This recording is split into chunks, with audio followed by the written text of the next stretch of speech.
Bonsoir les amis, fratelli Juventini, bienvenue dans cette nouvelle vidéo Inter-Juve, 3 buts à 2.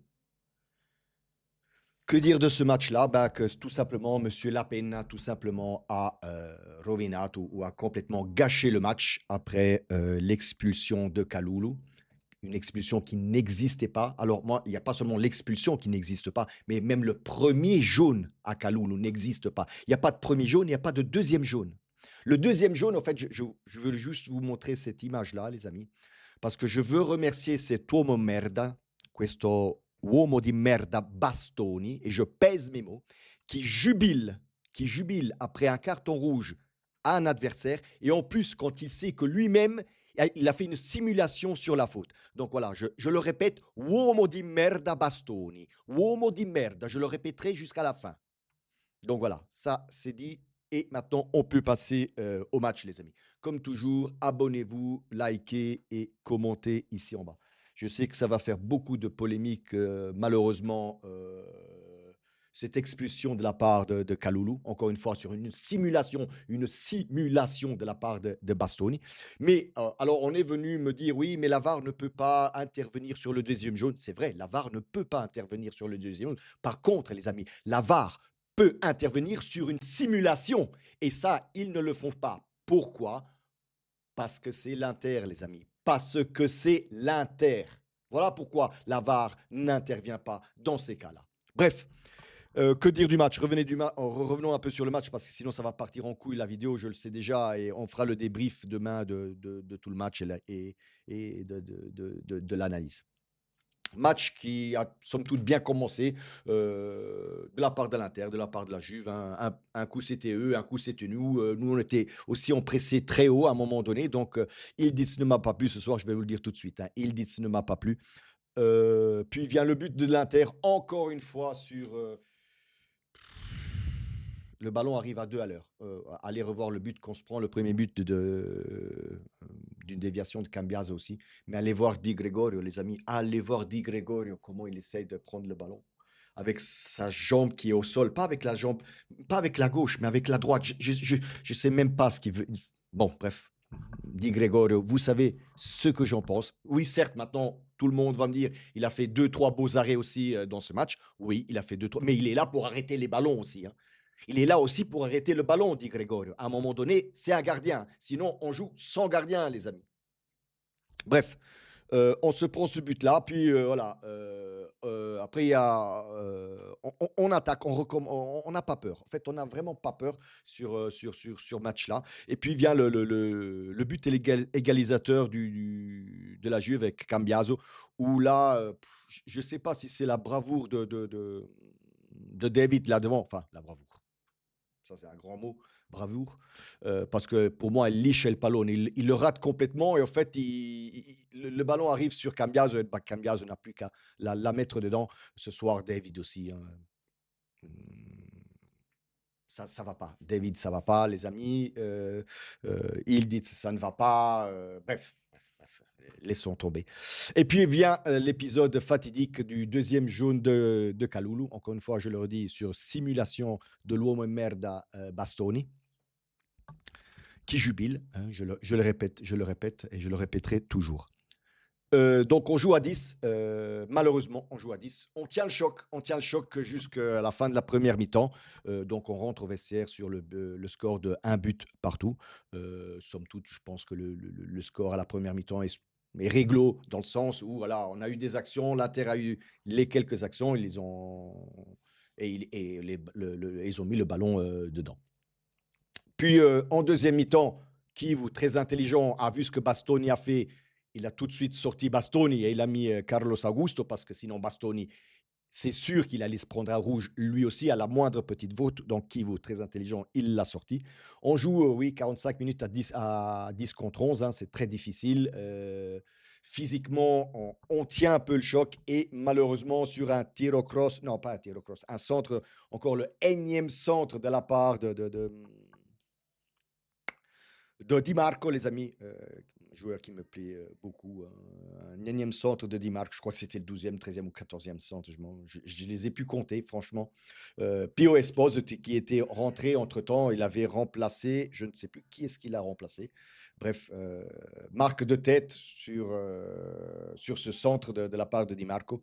Très beau but de Pio Esposito d'ailleurs, qui qui met l'Inter en avantage 2 buts à 1. Mais voilà, il y a toujours cet orgueil de la part de la Juve. On essaie de jouer au ballon parce qu'aussi l'Inter, suite à ce 2-1, retourne un peu en arrière, hein, recule un peu son barycentre. Et nous, voilà, on réussit quand même à 10 contre 11 à jouer au ballon. Entre-temps, il y a Boga qui rentre, il y a Cabal qui rentre et tout ça. Mais voilà, Holm aussi. Et on égalise encore une fois 2-2 sur un super but de la part de Locatelli. Tir croisé où Sommer ne peut pas aller la chercher tout simplement, hein. Donc, deux partout, pour moi, encore une fois, mérité de la part de la Juve. Et là, on est déjà à la 85e, 86e minute, je ne m'en rappelle pas exactement. Puis malheureusement, voilà, les dieux du foot en ont voulu un peu autrement, hein, sur un tir de Zelinski qui passe entre les jambes de Locatelli, malheureusement. Pour moi j'avais mis Locatelli meilleur de la soirée parmi les bianconeri. Locatelli et Cambiaso, les deux buteurs, même Cambiaso, mais au-delà du but de Cambiaso, il m'a quand même plu ce soir. Malheureusement, voilà, l'Inter trouve le but de la victoire avec Zelinski.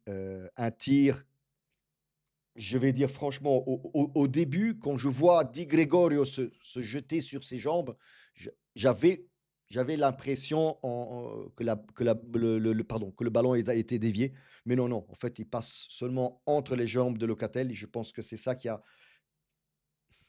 mis un peu, comment je vais dire, Di Gregorio n'a pas, enfin, je sais pas. Je peux pas vous dire. Je comprends même pas pourquoi Di Gregorio tombe sur ses genoux et n'essaye pas d'aller chercher le ballon. Comme toujours, hein, je le dis et je le redis, pour moi, Di Gregorio euh, n'est pas un beau gardien. Pour moi, Di Gregorio, il lui manque vraiment les bases d'un gardien. Je suis désolé de le dire, hein, mais surtout sur le premier but, pour ceux qui ont vu le match et le premier but, pour moi, Di Gregorio, il lui manque les bases. Comment on peut aller chercher ce ballon qui arrive à 2 à l'heure quand on est déjà couché avec la jambe qui est au sol et pas avec la jambe gauche? Moi, je, je n'arrive pas à comprendre. Moi, même durant le match, non, non, là, il va la prendre le ballon. Non, non, non, non.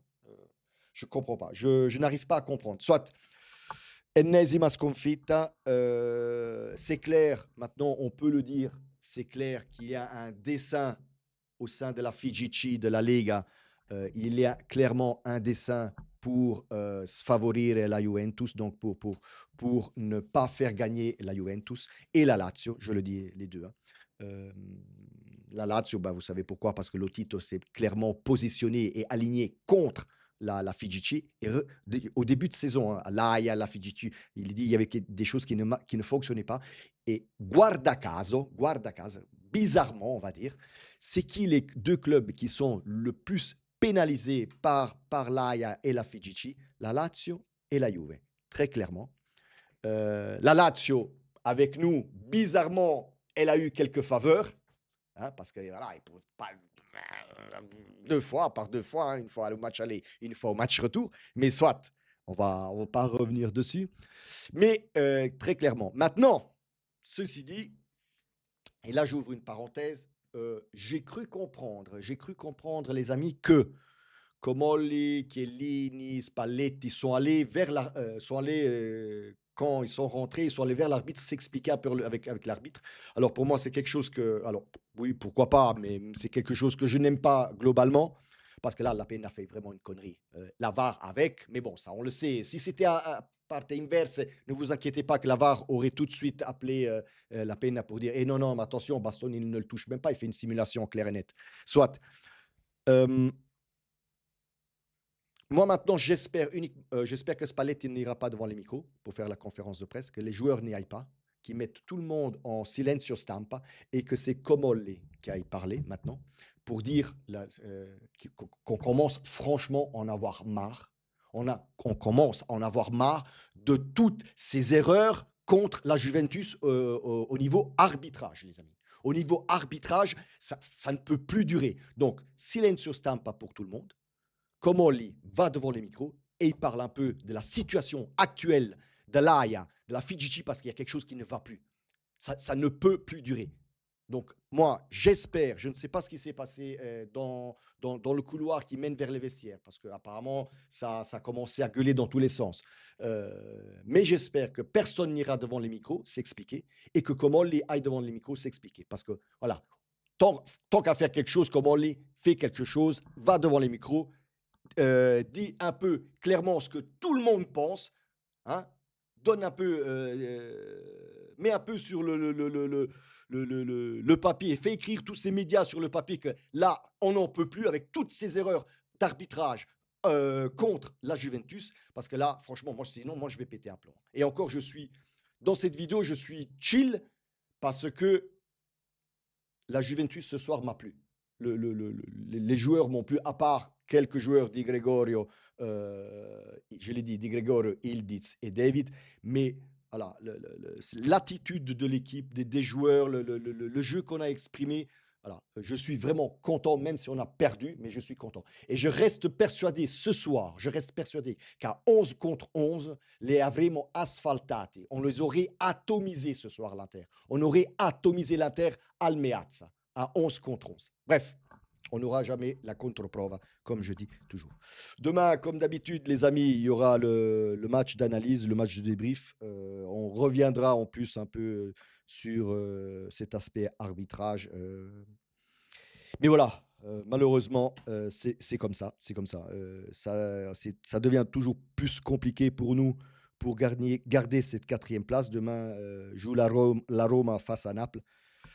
Franchement, voilà, j'espère uniquement que Naples va gagner face à la Roma parce que sinon, ça sera très, très, très compliqué. Mais pour le match face à Galatasaray, je pense que mentalement, nos joueurs, ils y sont. Ils y sont. Donc, je n'ai pas peur pour le match face au Galatasaray en Turquie, les amis. Come sempre, ragazzi, fino alla fine, forza Juve.